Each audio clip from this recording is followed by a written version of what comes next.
May engage ba siya sa possible na pang-espiya sa ating bansa? Kaya kami nag-alala kung engage ba siya sa posibleng pag-espiya dahil nalaman ng opisina ko na nakapag-miyembro pa siya sa Philippine Coast Guard Auxiliary noong 2018. At hindi lamang yon, ang bilis niyang nakapasok. Itong PCG Auxiliary ay NGO. Siya po ay binuo para magbigay ng support function sa operations ng Philippine Coast Guard. Pero hindi po ito parang open door lang sa lahat. Kahit sino ay pwedeng mag-walk-in, mag-volunteer. Hindi. Heavily vetted po yung nakakapag-miyembro dito. Pero itong si Joseph C., parang ang dali lang nakapasok. Yung iba nga natin mga kababayan na gustong mag-miyembro sa PCG Auxiliary, yung iba sa kanila taon nang hinihintay bago sila matanggap sa application process na iyan. At hindi lang natanggap si Joseph C., siya pa ay nabigyan ng mataas na ranggo na Auxiliary Commodore.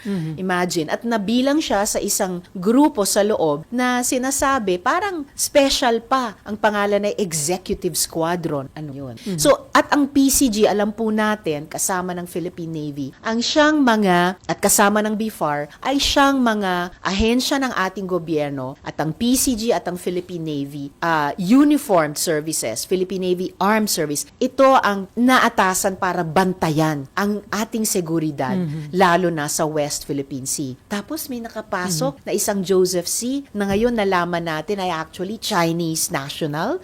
So talagang nabanggit pa namin siya at napag-usapan sa pagdinig kahapon ng Senate Committee on National Defense sa pagdinig ng mga anti-espionage bill. So yes, concerned po itong si Joseph C. sa pagpasok sa PCG Auxiliary dahil may kinalaman posible sa ating pambansang seguridad.